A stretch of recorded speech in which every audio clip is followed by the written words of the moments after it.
Here's a News at 10. First, the highlights. Lagos State Governor expresses commitment towards creating conducive environment for businesses to thrive. Federal government to review oil firms' plans on gas flaring. On the foreign scene, Uganda directs civil servants to exercise twice daily. And in sport, Mali defeats Nigeria 2-0 in international friendly. Now the details. I am Dele Agadumo. Lagos State Governor Babajide Sanwo-Olu has expressed his administration's commitment towards creating conducive environment for businesses to thrive and attract more foreign direct investments. Governor Sanwo-Olu stated this when former Minister of Information and Culture, Lai Mohammed, led some of his group's advisory members to pay a courtesy visit on him at the Lagos House Ikeja. The governor, who thanked the former minister and his team for the visit and commendation for his administration, noted that despite his achievements, there is room for improvement. For us, it's about value creation. For us, it's about ability to ensure that in whatever partnership that we're getting involved in, we can clearly see that it's been valued.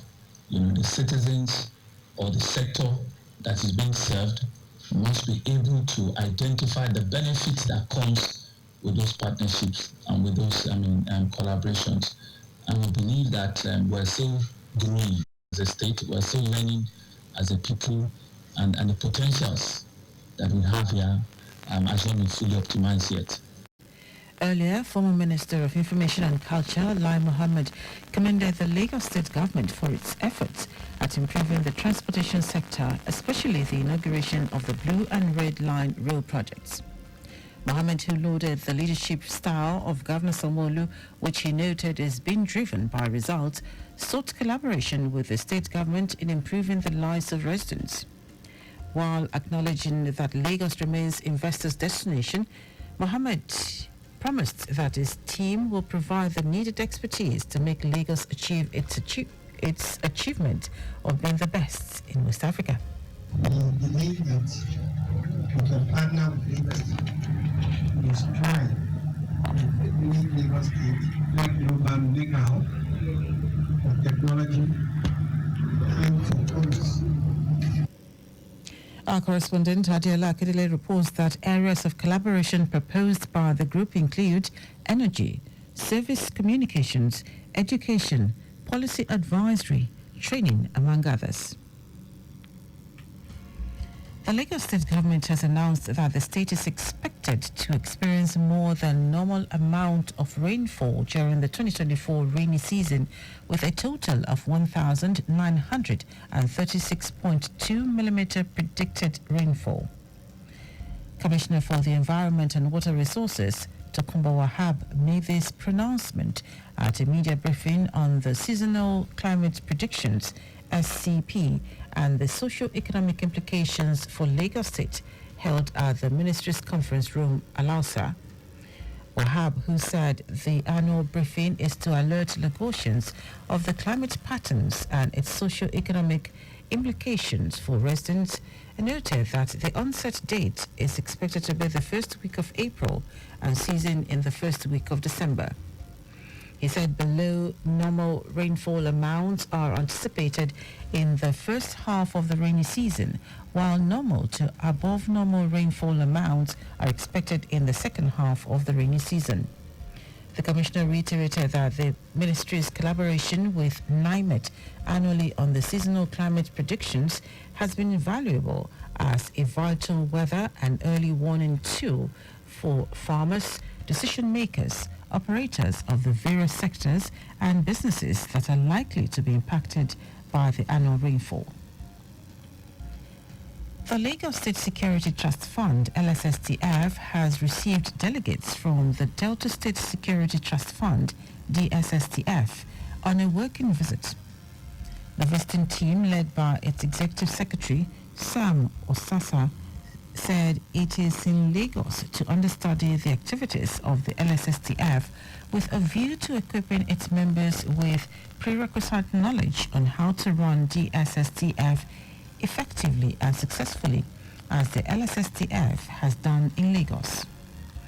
Osasa noted that LSSTF has remained relevant and impactful even after 17 years of existence, and the success recorded by the fund has made other trust funds seek to understudy it.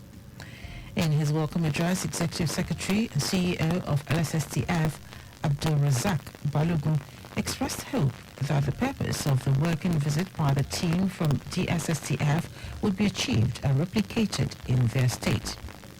He stated that the strongest feature and mainstay of the fund is in its accountability and judicious use of resources, both in its operations and security interventions to security agencies.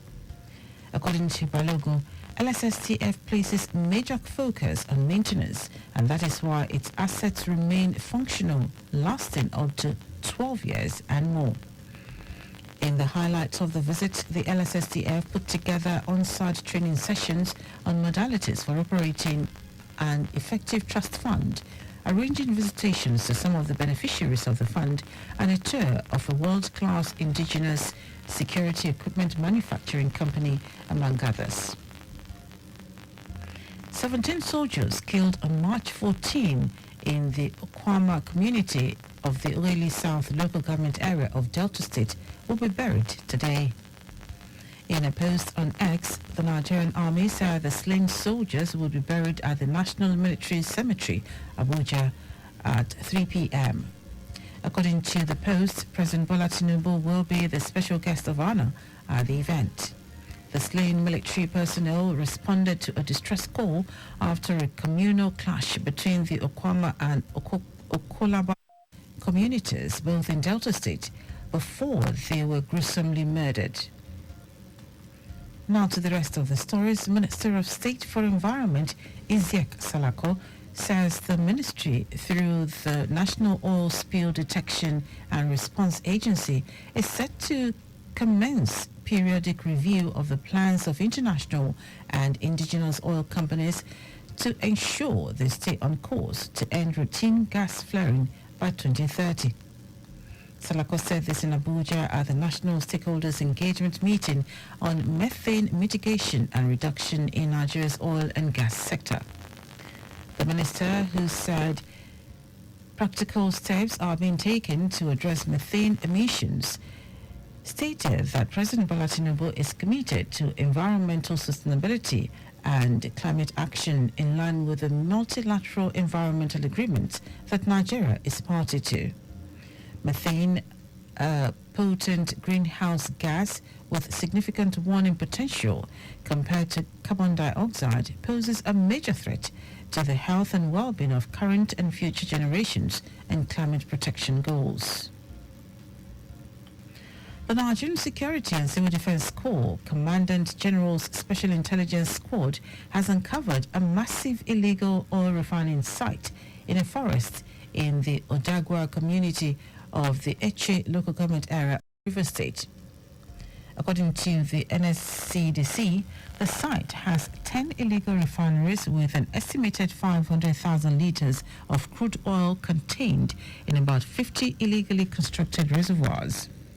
It said 5 suspects were arrested during a raid on the site. NSCDC spokesman, River State Command, Olufemi Ayodele, who made this known while parading the suspects before newsmen, said the site was uncovered based on credible intelligence gathered. Ayodele also said the suspects would face prosecution at the end of investigations. Now to foreign news. The Ugandan government has instructed all civil servants to spend 2 hours a week doing physical exercise to keep them fit and healthy.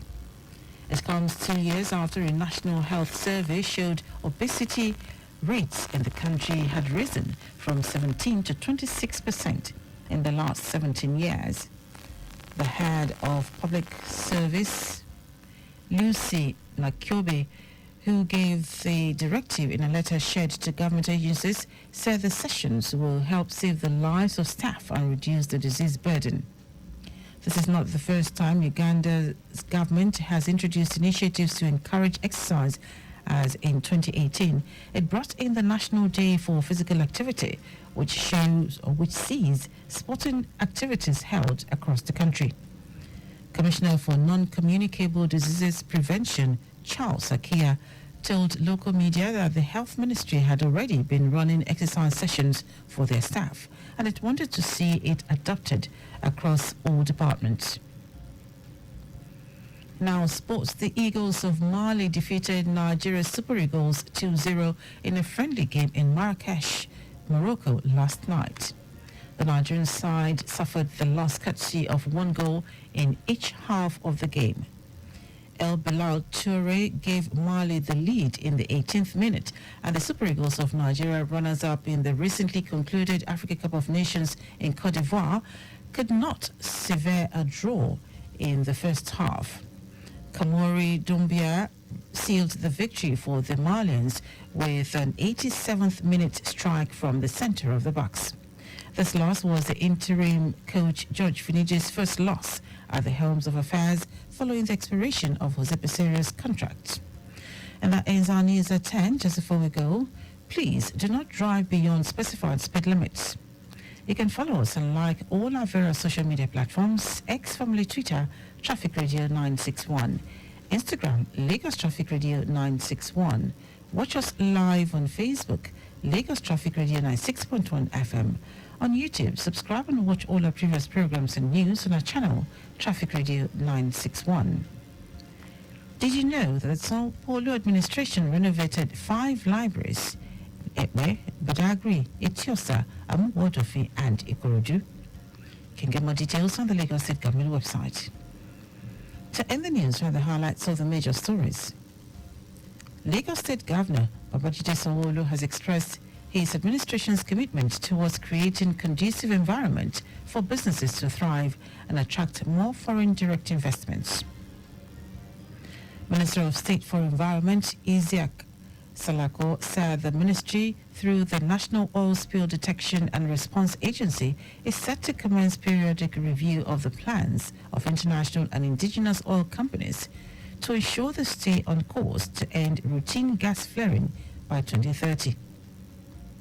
We also told you that the Ugandan government has instructed all civil servants to spend 2 hours a week doing physical exercise to keep them fit and healthy. And in sports, the Eagles of Mali defeated Nigeria Super Eagles 2-0 in a friendly game in Marrakesh, Morocco last night. For contact with the newsroom, send a message to info@trafficradio961.ng. That ends the news broadcast compiled by Adiwale Oluboroku. I am Dele Agadumo. Good morning. Thank you for listening.